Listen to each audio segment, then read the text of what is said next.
ね。そして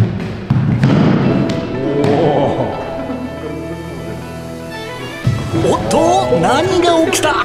倒れ込んで驚いているのは伝統空手道国際商東館の金沢日和先生。今日は宮平保先生から多人数相手の陳那を学びます。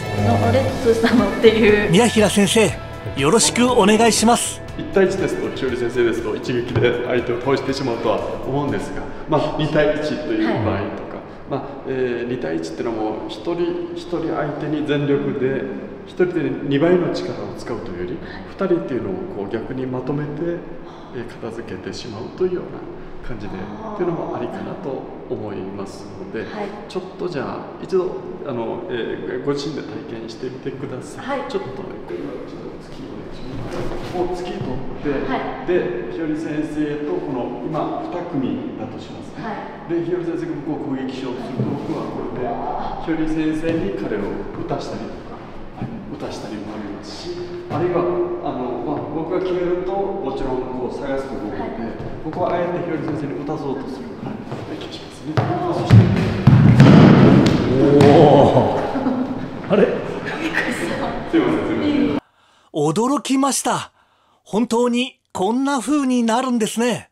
ゆっくりやりましょうね。僕らは彼の肘を制して、ちょっとじゃあこういきますね。で僕は奥でこちらに打たそうとあえてします。で僕はここに避けます。で彼の手を日和先生の首にかけます。そうすると彼の体重で日和先生は倒れる。で彼は日和先生が乗っかることで倒れるんです。すいません。これは2人の力を。すいません。すいません。結構びっくりです。相手が乗っかってきますし、こちらも日和先生がこう上にいることで、言い方あれですけど、こちらで相手を鉢合わせて、2人で潰させ合ってるってことですよね。先生だってほぼ動いてないじゃないですか。そうですね。僕は何もやってないです。2人を合わせてお互いに倒し合ってるっていう。勝手に倒し合っちゃうっていうことですね。でも日和先生ね、これ普通に考えたら、例えば空手の演武みたいなので考えたら、まず1人を倒し、1人は突きで、1人は横蹴りでみたいな感じじゃないですか。それがそのお互いのポジションを利用して同士打ちさせるっていうようなことが、これは中国武術的な発想なのか、それとも宮平先生独自の発想なのか。半々だということですね。僕も陳那1対1、先ほどやりました、今日やりました手首から取っていくっていうのからスタートして、1対1では確実に制することができると。そうすると僕の中では当然襲ってくる相手っていうのは必ず1対1前提ではありませんので、2人3人ということでやる。そうすると一人一人一生懸命戦うっていうことを考えてた時代ももう何十年も前ですけどあったんですけど、いや一人だからこそ相手は的がこう一人なので、まとめて何か方法ないかなって研究していったのが、先ほどの一つの例ですね。ほぼ力は使ってないです。これはじゃあ言い方、広い意味で言うと複数人を相手にした陳那って言い方で。そういうことですね。これでも結構日和さん目から鱗というか、これできたらすごく面白いですね。そうですね。あとは女性目線とか特にですよね。力を使いたくないので、こちらとしては。あと結果としては転がしてるだけですので、大怪我も負わない。で2人はこうお互いなんていうんですか、絡んでしまって倒れてるので、その瞬間こちらも逃げると、この場から離れるということでも護身的な意味合いはあるかなと思います。まるでアクションコメディみたいなことが実際のリアルな武術の発想から生まれるっていうのが僕は結構すごい衝撃ですね。今のなんかいいんじゃないでしょうかね。すごくいいですね。じゃあ日和先生にやっていただきます。結果から言うと彼の手首と肘をちょっと取っていただきたいですね。でこれによってちょっと例えば殴ってくる。ある程度コントロールができますので、ちょっとこの形をまずこの手で軽く進めて、これで、手首を取ると、そして肘を押さえるという形でやりましょうか。合ってます。合ってます。でちょっと今テストしてますね。彼が殴ってころうとしたら肘を押すことで、そうですね、ちゃんとコントロールできてますね。まず相手をちょっともう一回コントロールできてます。でこのコントロールした状態でもう一人味方がいます。でこちらがひより先生をついてきます。一つ危ないですね。一つはコントロールすることで相手を殴らせて、これもタイミングですけど、うまいタイミングでゴーンと浮かせたのが一つです。でもう一つが先生がここにいる、打つ、そしてこれをこれを取る、で2人をくっつけてしまう、で首にぐるっと巻いてしまう。そしてあとは、お互いに今体重が、じゃあこれをさらにこっちに持ってきて、せーの、ほら、お互いつぶしちゃってますからね。何もしないのにみたいな何もしない感じしてるんですけど、あれどうしたのっていう感覚になりますね。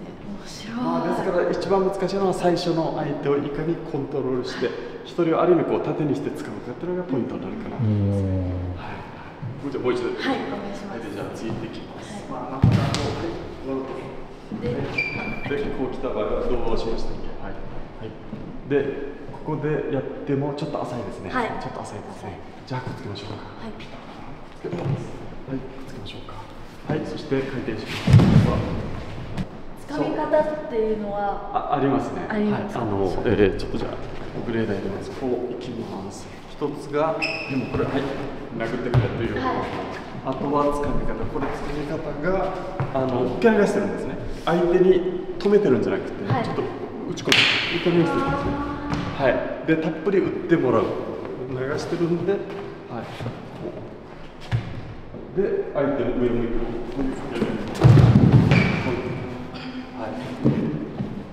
受け流してるんですね。止めないです。なんでさっきみたいに2人をくっつけようとするのは間違ってますよね。そもそも存分に打たせて勝手に入ってきて、そうですね。もし打たさないと形としてはじゃあ、この辺でパンチをちょっとパッと打って戻す。これだと技がかかりにくいので、なのでこっちを打ってもらう。この後かかりますね。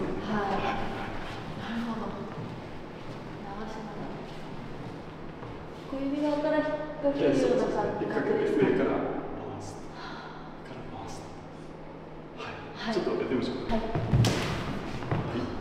ただもちろんつけもらわないで、思い切って最後までついて、こちらとこちらがくっつくぐらいやりますね。そうです。そして上からドリーかぶせます。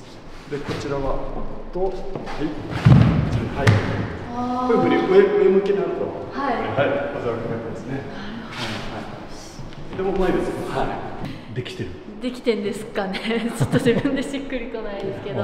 ご本人は力をあまり使ってないっていう実感もあると思いますね。ひより先生より体重が重い2人を一生懸命力でこうなんとかねじ伏せるっていうことは全くやってないと思いますね。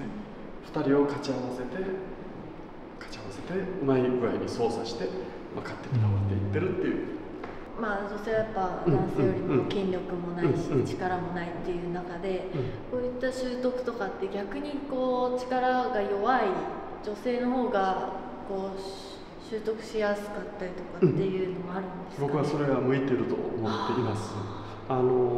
筋力でなんとか男性以上に強いと感じられる、女性も世の中にいらっしゃるかもしれませんけど、そうするとフィジカルでなんとか行こうとするっていうのがあるんですけど、もうそもそもで筋力は男性には勝てないというふうに、逆にもう考えてしまった方が、じゃあ力使わない技で、いわゆる先人の知恵ですね、そういった技で制するっていうところに特化しますから、僕は逆に女性には非常にこういうのは向いてると思っています。女性だからこそ武術をやってほしいと僕は思っています。これはなんか練習してみるといいんじゃないですか？そうですね。アイデアもこう広がっていきそうですね。こういった結果すると。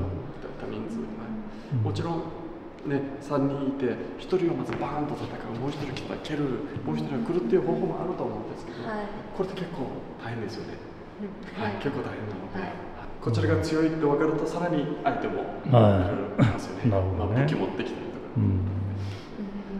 それよりは相手が何やら分からんうちに終わらせちゃった方がいい。しかも大怪我を負わせずに、もう転んでる間にそれを離れるっていうのが確かに相手側に立った時に、自分が相手側だった時に、じゃあタイミングずらしていくとこういう風になっちゃう、したら同時に行こうっていう風に思うんですけど、そういった場合ってどういった対処とか、例えば岩田先生が聞いてるシチュエーションだとどういう感じが近いですか。2人がかかってくるという同時にタイミングを合わせて、一緒に暮らす。そうですそうです。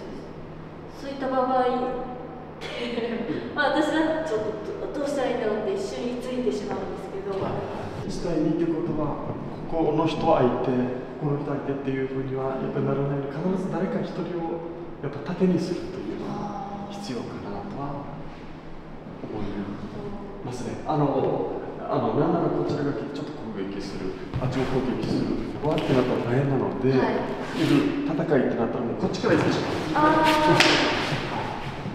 仕掛けられる前にまたという形があると思います。もう戦いって決まったらですよ。この形ですね。で、これは今突き、蹴り。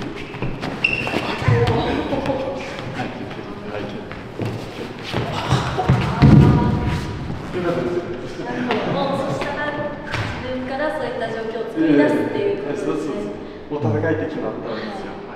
もちろんその前にこれはもう逃げた方がいいっていう場合も逃げるっていうことですね。あともう逃げられない、もうこうなんていうんですか、こう追い詰められた状態の時っていうのは待ってて来るではなくて、もうこちらから先に手を打って、有利な方向、環境を作るっていうイメージですね。今のも全く決まった動作じゃないですね。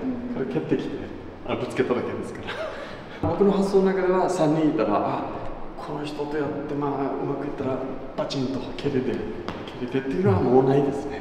でしょうね。もちろん20代の時っていうのはそういう考えを持ってたと思うんですけど、だんだんやっぱり経験積んでいくと、3人か、じゃあ、どういう鉢合わせのさせ方するかっていうところになるので、誰が取るのかっていうのはもう直感ですね。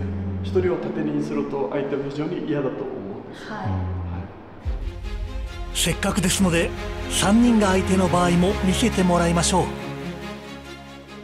う。で使えるのであれば僕はこれも使えないです。これはもうなんとかこれで2人ですよ。蹴りで3人がお互い潰れ合ってる。肘の操作、彼をこうやってた肘の操作一つで、2番目の彼を3番目蹴ってきた子にこう蹴らすことですね。片手でもう2人を制してるっていう。そう経験ですよね。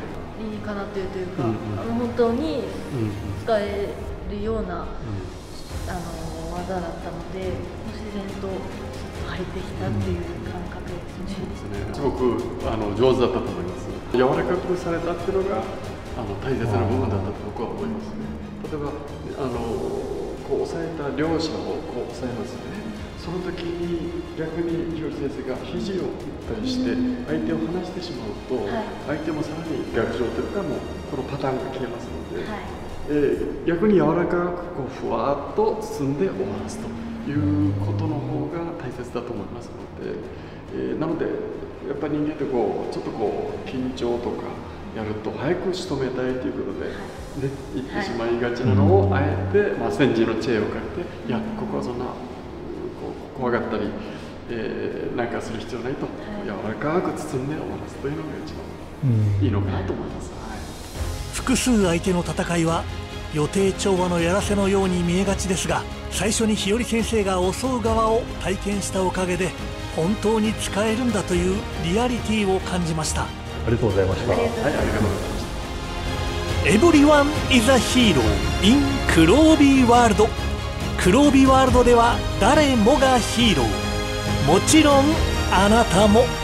それではまた黒帯ワールドでお会いしましょう。